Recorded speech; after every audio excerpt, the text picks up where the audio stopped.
अस्सलाम वालेकुम dear viewers, कैसे हैं आप लोग। This is professor Mohammad Afzal. Guys आप लोग देख रहे हैं मेरा यूट्यूब चैनल, आप लोगों को वेलकम है।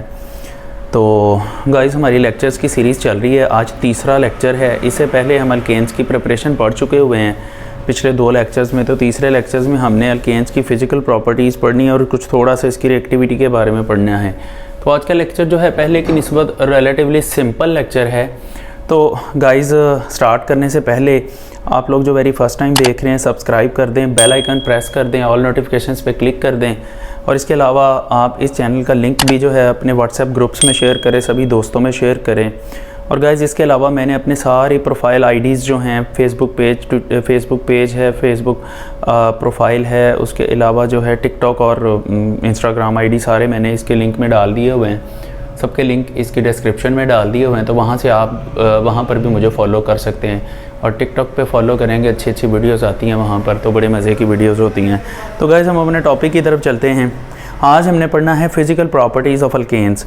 तो गाइज़ जब हम अल्केन्स की फ़िज़िकल प्रॉपर्टीज़ की बात करते हैं तो इसको ज़रा आपने अच्छे तरीके से बस पढ़ लेना है। इसमें से MCQs ही आ सकते हैं, इसमें से शॉर्ट या लॉन्ग क्वेश्चन का चांस ये नहीं होता। तो ये सारे के सारे MCQs हैं। तो अब यहाँ पर देखें, ये कलरलेस होते हैं, ऑर्डरलेस होते हैं, लेकिन कार्बन का नंबर चेंज होने से इनकी जो है फ़िज़िकल स्टेट थोड़ी थोड़ी चेंज होती चली जाती है। देख लें C1 से C14, मतलब जिसमें कार्बन नंबर 1, 2, 3, 4 होती हैं। पहले 4 मेंबर गैसेस होते हैं, अब आगे 5 से लेकर 17 तक जो मेंबर हैं वो लिक्विड स्टेट में होते हैं। और 18 और उससे जो अबव होते हैं वो वैक्सी सॉलिड्स होते हैं, मतलब बड़े सॉफ्ट सॉलिड होते हैं, बिल्कुल ऐसी जैसे ये जो पेट्रोलियम जेली होती है ना, लाइक दैट, वैसे के होते हैं ये, वैज़लीन के जैसे। तो गाइज़ उसके बाद जो सेकंड बात आती है वो इसकी सॉल्युबिलिटी है। तो सॉल्युबिलिटी का प्रिंसिपल बेसिकली लाइक डिज़ोल्व्स लाइक के ऊपर बेस करता है। ये जो ऑर्गेनिक कंपाउंड्स होते हैं लाइक अल्केन्स, हाइड्रोकार्बन्स जो होते हैं गाइज़, ये पोलर भी होते हैं, नॉन पोलर भी होते हैं। तो इनके साथ समटाइम्स जो फंक्शनल ग्रुप है वो पोलर आ जाता है। हाइड्रोकार्बन अल्केन्स नहीं होते, तो ये नॉन पोलर हैं, तो ये नॉन पोलर में ही डिसॉल्व होते हैं, ये बिल्कुल नॉन पोलर होते हैं।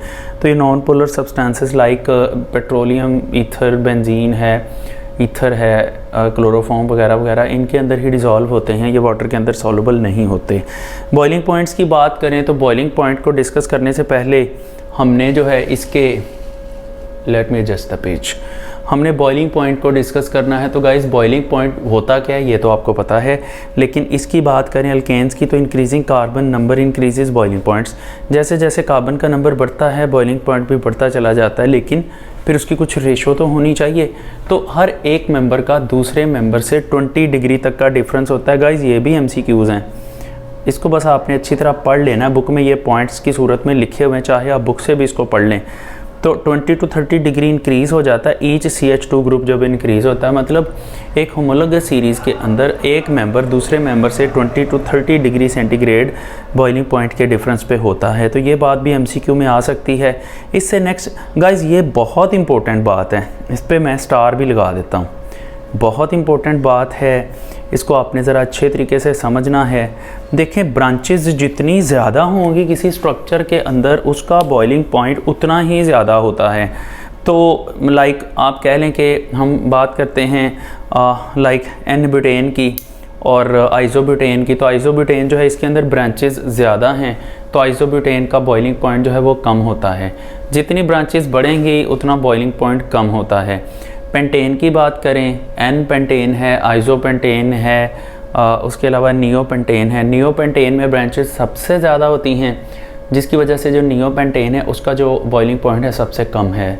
फिर आइसोपेंटेन है, इसका बॉइलिंग पॉइंट थोड़ा ज़्यादा होता है क्योंकि इसमें ब्रांचेस कम होती हैं। N पेंटेन की बात करें तो ये तो स्ट्रेट चेन है, तो इसकी ब्रांचेस जो हैं वो सबसे कम है, नहीं होती हैं ब्रांचेस, तो इसका बॉइलिंग पॉइंट सबसे ज़्यादा होगा। उसके अलावा गाइस 2 और प्रॉपर्टीज़ बनती हैं, मैंने यहाँ लिखी नहीं है। एक तो इसका जो है ना मेल्टिंग पॉइंट है, कार्बन का नंबर इंक्रीज़ करने से इनके मेल्टिंग पॉइंट्स बढ़ते चले जाते हैं। तो उसके अलावा एक कार्बन वाले का कम होगा, 2 वाले का ज़्यादा होगा, 3 वाले का और ज़्यादा होगा, 4 वाले का और ज़्यादा, एंड इस तरह से चलते जाते हैं। इससे आगे डेंसिटी भी है, वो भी इसी तरह से है, जैसे जैसे कार्बन का नंबर बढ़ेगा इनकी डेंसिटी, इनकी थिकनेस, इनकी विस्कोसिटी बढ़ती चली जाती है। तो गाइज़ इससे आगे इसकी रिएक्टिविटी की तरफ चलते हैं। तो यहाँ शॉर्ट क्वेश्चन आता है कि discuss reactivity of alkenes, alkenes की रिएक्टिविटी को डिस्कस करें। तो एक तो ये क्वेश्चन ऐसे पूछा जा सकता है कि रिएक्टिविटी को डिस्कस करें। तो गाइस रिएक्टिविटी के अलावा आपसे ये भी तो पूछा जा सकता है कि इसकी जो है आप स्टेबिलिटी को डिस्कस करें। तो दोनों में केसेस में आंसर एक जैसा लिखना है, डिस्कस रिएक्टिविटी ऑफ अल्केन्स और डिस्कस स्टेबिलिटी ऑफ अल्केन्स।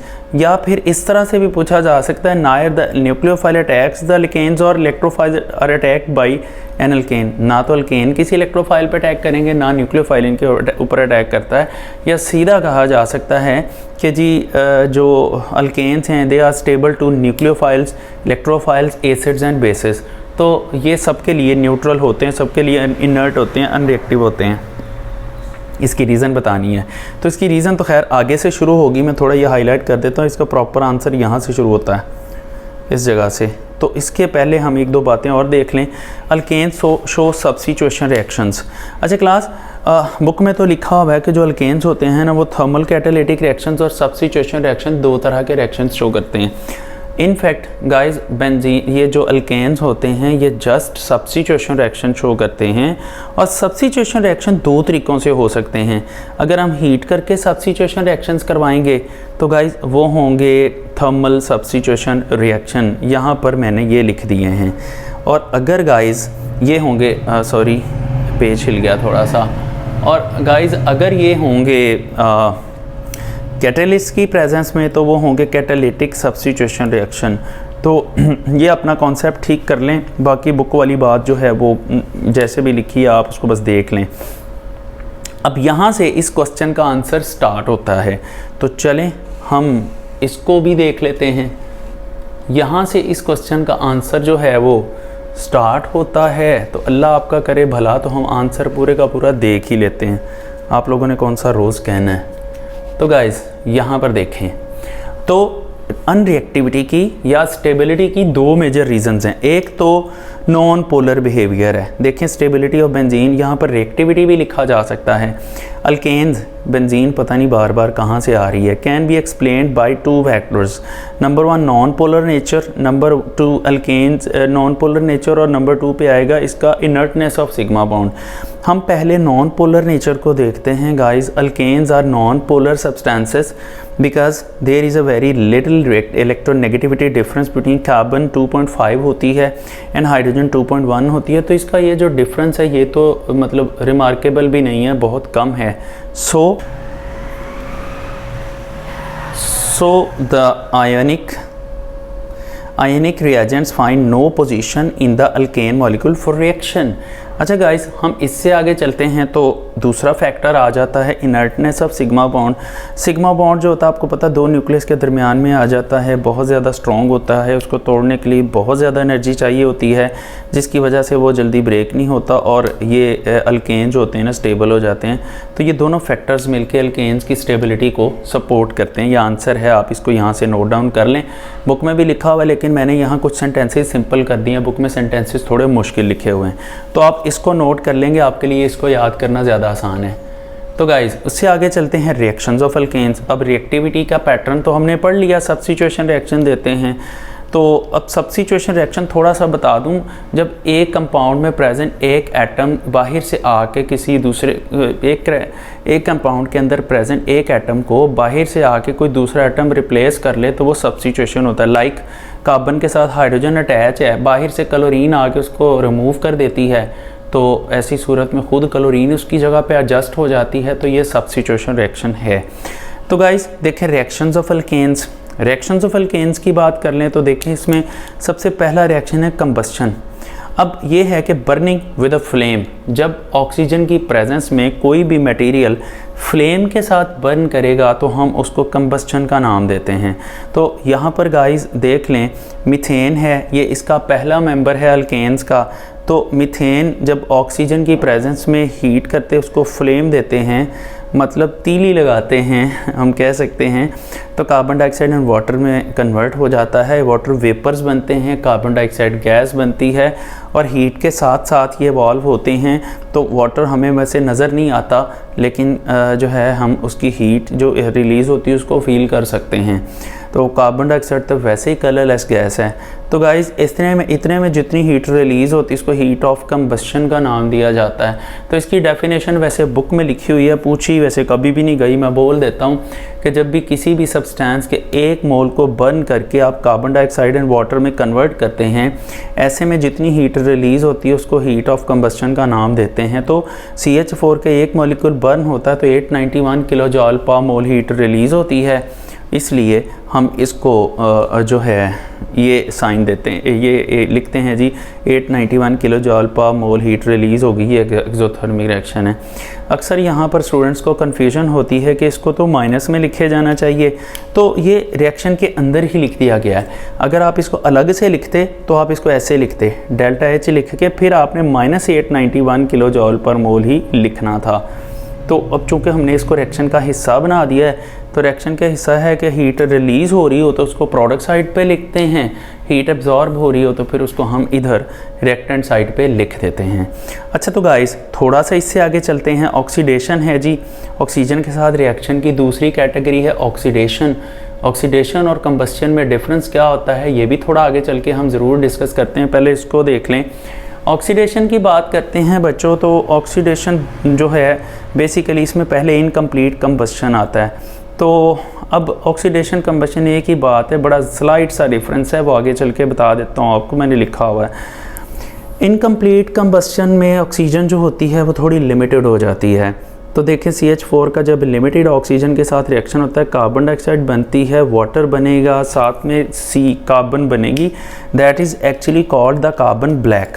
इसको कार्बन ब्लैक और सूट कार्बन कहा जाता है। दिस इज़ कार्बन ब्लैक और सूट कार्बन है। ये कार्बन ब्लैक भी हो सकता है, सूट कार्बन भी इसको कहते हैं। तो अब कार्बन ब्लैक या सूट कार्बन जो है ये मतलब मैं बाद में बताता हूँ क्या होता है, पहले मैं लिमिटेड ऑक्सीजन का कॉन्सेप्ट दे दूँ। क्लास समटाइम्स ऐसा होता है कि आप रूम में हीटर चलाते हैं और हीटर को 2 घंटे चलता रहे तो उसके बाद रूम के अंदर सफोकेशन होना शुरू हो जाती है। उसकी रीज़न क्या होती है कि कमरे के अंदर लिमिटेड ऑक्सीजन थी, पहले तो एक्सेस में थी, जब आपने हीटर बंद किया तो बर्निंग के लिए ऑक्सीजन चाहिए होती है, तो रूम की ऑक्सीजन हम रेस्पायरेशन से भी कंज्यूम कर रहे हैं, रूम की ऑक्सीजन जो है वो बर्निंग से भी कंज्यूम हो रही है, फ्लेम भी कंज्यूम कर रहा है। ऐसी सूरत में ऑक्सीजन की सप्लाई एक्सेस ऑफ ऑक्सीजन से लिमिटेड हो जाती है, और जब वो लिमिटेड हो जाती है तो क्लास ऐसी सूरत में जो होता है ना उसको मतलब हम ऑक्सीजन सही मिलती नहीं है फ्लेम को, तो वो कार्बन डाइऑक्साइड की बजाय कार्बन मोनोऑक्साइड में कन्वर्ट होना शुरू हो जाता है। और वो जो है ना आहिस्ता आहिस्ता हमारे जब रेस्पायरेटरी सिस्टम में कार्बन डाइऑक्साइड की बजाय कार्बन मोनोऑक्साइड जाना शुरू होती है तो हमें मसल फटीग होना शुरू हो जाती है। ये हमारे हेमोग्लोबिन के साथ जाके कॉम्प्लेक्स बनाना शुरू कर देता है जो कि पॉइजनस होता है, तो कार्बोक्सी हेमोग्लोबिन उसको कह सकते हैं, तो जिसकी वजह से हम फिर आहिस्ता आहिस्ता बेहोश होते हैं और डेथ भी हो जाती है। ऐसी ख़बरें आप लोगों ने सुनी हुई हैं। तो सर्दियों में कभी भी हीटर ऑन करके ना सोएं गैस वाला। हाँ, AC के इन्वर्टर्स आप ऑन कर सकते हैं, उसमें ये सिस्टम नहीं होता, वो थोड़ी थोड़ी साथ में ऑक्सीजन भी दे रहा होता है। अच्छा, तो अब बात कर लेते हैं कार्बन ब्लैक की। तो क्लास कार्बन ब्लैक ये कोई बहुत बड़ी साइंस नहीं है, ये आप लोगों ने बड़ी जगहों पे देखी है। ब्लैक इंक जो होती है, प्रिंटिंग इंक जो प्रिंटर वगैरह के अंदर यूज़ होती है, वो भी कार्बन ब्लैक होती है। ये आजकल जो हेयर के अंदर जो हेयर फाइबर्स आते हैं जो वक्ती तौर पे हम बालों में स्प्रे कर लेते हैं, उनके अंदर भी कार्बन ब्लैक होती है। शू पॉलिश के अंदर कार्बन ब्लैक होती है। इसके अलावा जो आप रोटी पकाते हैं तवे के नीचे जो लगती है वो भी कार्बन ब्लैक होती है। तो इस तरह से जो आपकी कैंडल जलती है उससे जो धुआं निकलता है वो भी कार्बन ब्लैक है। तो मोटरसाइकिल की ब्रेक लगती, गाड़ी की ब्रेक लगती, टायर पे जो काला निशान पड़ता है वो भी कार्बन ब्लैक है। तो इसके अलावा भी बहुत सारी एग्जांपल है। सबसे बड़ी एग्जांपल बच्चों कार्बन पेपर भी इसकी एग्जांपल है। तो गाइस अब आगे चलते हैं। Addition of oxygen with burning is called combustion and without burning is called oxidation. हमारे स्टमक के अंदर फूड की डाइजेशन होती है तो उसमें आग थोड़ी लगती है लेकिन वो ऑक्सीडेशन होती है। इसी तरह से हमारे अंदर जो एजिंग फिनोमेना है वो ऑक्सीडेशन की वजह से हो रहा है, तो वो सारी ऑक्सीडेशन है। फूड का डाइजेस्ट होना ऑक्सीडेशन है, लेकिन जो हम आग जला के करते हैं, लकड़ियाँ वगैरह जलाएंगे, उसको हम कंबस्शन कहेंगे। फ्यूल का जलना कंबस्शन होती है। अच्छा, तो गाइस इससे आगे ऑक्सीडेशन कंबस्शन हैज़ 2 टाइप्स। इसकी फिर 2 टाइप्स हैं, कंप्लीट एंड इनकम्प्लीट। ये आप इधर से अब पढ़ लें, मैं इसका वैसे कॉन्सेप्ट आपको दे चुका हूँ। ये एक दफ़ा आप इसको ऑब्ज़र्व कर लें, ये आपके सामने है, चाहे आप वीडियो को पॉज करके इसको खुद पढ़ लें, मैं ये सारी बातें आपको बता चुका हुआ हूँ। तो गाइस अब इससे आगे चलते हैं जी। कैटालिटिक ऑक्सीडेशन है, ये बड़ी सिंपल है। कैटालिटिक ऑक्सीडेशन है, catalyst copper at 400 degree centigrade and 200 atmospheric pressure पे ये यूज़ होता है। इससे हम जो स्टार्ट करते हैं वो हम मीथेन से स्टार्ट करते हैं। Here it is methane. तो मीथेन से सबसे पहली जो प्रोडक्ट बनती है ऑक्सीडेशन प्रोडक्ट, वो है मिथाइल अल्कोहल। Methyl alcohol. अब गाइस ये मिथाइल अल्कोहल ये चेन रिएक्शन है, सीरीज़ रिएक्शन है, कहीं स्टॉप नहीं होता। तो जो मिथाइल अल्कोहल है, जो मिथाइल अल्कोहल है ये ऑक्सीडाइज होती है और ये सेम कंडीशन पे ऑक्सीडाइज होके तो ये कन्वर्ट हो जाती मेथनॉल में, या हम इसका कॉमन नेम लिखें तो वो फॉर्मेल्डिहाइड बन जाएगा। It's common name will be formaldehyde. And guys यही फॉर्मेल्डिहाइड सेम कंडीशन पे जब ऑक्सीडाइज होती है तो ये कार्बोक्सिलिक एसिड मीन टू से फॉर्मिक एसिड में कन्वर्ट हो जाती है, फॉर्मिक एसिड। और सेम कंडीशन पे यही फॉर्मिक एसिड ऑक्सीडाइज होकर कार्बन डाइऑक्साइड एंड वाटर में कन्वर्ट हो जाता है। तो ये कैटालिटिक ऑक्सीडेशन के नाम से शॉर्ट क्वेश्चन भी पूछा जा सकता है। और इसका ये जो कैटालिस्ट अभी हमने पढ़ा, लेट मी शो यू, ये जो इसका हमने कैटालिस्ट पढ़ा, ये वाला कैटालिस्ट एमसीक्यू में भी आता है कि जब अल्केन्स की कैटालिटिक ऑक्सीडेशन होती है तो कैटालिस्ट कौन सा होता है। तो गाइस इससे नेक्स्ट चलते हैं तो हम बात करते हैं नाइट्रेशन की। अब ये भी बड़ी सिंपल सी बात है, इंट्रोडक्शन ऑफ नाइट्रो ग्रुप। अब बच्चों यहाँ पर अक्सर students addition of nitro group लिख देते हैं। एडिशन ऑफ नाइट्रो ग्रुप लिखने का मतलब है एडिशन रिएक्शन हो गया हुआ है। इनफैक्ट यहाँ एडिशन रिएक्शन नहीं होता, सब्स्टिट्यूशन रिएक्शन होता है। तो हम सब्स्टिट्यूशन ऑफ नाइट्रो ग्रुप लिख सकते हैं या हम इंट्रोडक्शन ऑफ नाइट्रो ग्रुप इसमें लिख सकते हैं। हम इसमें एडिशन ऑफ नाइट्रो ग्रुप नहीं लिख सकते, तो इसको नाइट्रेशन कहते हैं। और ये होता कैसे है, नाइट्रिक एसिड के रिएक्शन से बेसिकली ये रिएक्शन होता है। अच्छा, उसके बाद जो है nitration takes place in drastic condition. Drastic मतलब मुश्किल कंडीशंस में होता है। एटलीस्ट 400 to 500 डिग्री सेंटीग्रेड इसका टेम्परेचर लिया जाता है। बाकी रिएक्शन देख लें। CH4 को हम ऐसे लिख लेते हैं, मैं आपको ये शो करता हूँ।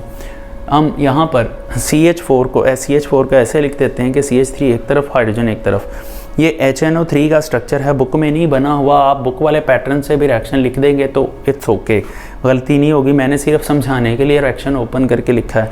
तो नाइट्रिक एसिड से ये OH ग्रुप आता है, CH4 से ये हाइड्रोजन आता है। They combine together to produce water. और ये जो नाइट्रो ग्रुप है ये लग जाता है मिथाइल के साथ। 450 डिग्रीज़ का हम एवरेज टेम्परेचर लिख देते हैं तो ये नाइट्रो मीथेन में कन्वर्ट हो जाता है, जो बाद में फ्यूल्स वगैरह के लिए भी यूज़ होते हैं, एक्सप्लेसिव मटेरियल बनाने के लिए भी यूज़ होते हैं। तो ये शायद एक आधी लाइन बुक में लिखी हो। तो गाइज़ हम इसको यहाँ स्टॉप करते हैं। इससे आगे जो है हम अगले लेक्चर में पढ़ेंगे। हैलोजिनेशन है, बहुत इंपॉर्टेंट रिएक्शन है। तो अब तक के लिए तो हम इतना ही पढ़ते हैं। बाकी आप लोग जो है ऐसे नहीं जाइएगा, आप लोग सब्सक्राइब करें जो वेरी फर्स्ट टाइम देख रहे हैं। इसके साथ ही इसका बेल आइकन प्रेस करें, ऑल नोटिफिकेशंस पे क्लिक करें ताकि इसके बाद आने वाली सारी वीडियोस के लेक्चर्स आपको फौरी टाइम पे अलर्ट्स मिलते रहें। बाकी गाइस थैंक्स फॉर वाचिंग, अपना ख्याल रखिएगा। अल्लाह हाफिज़।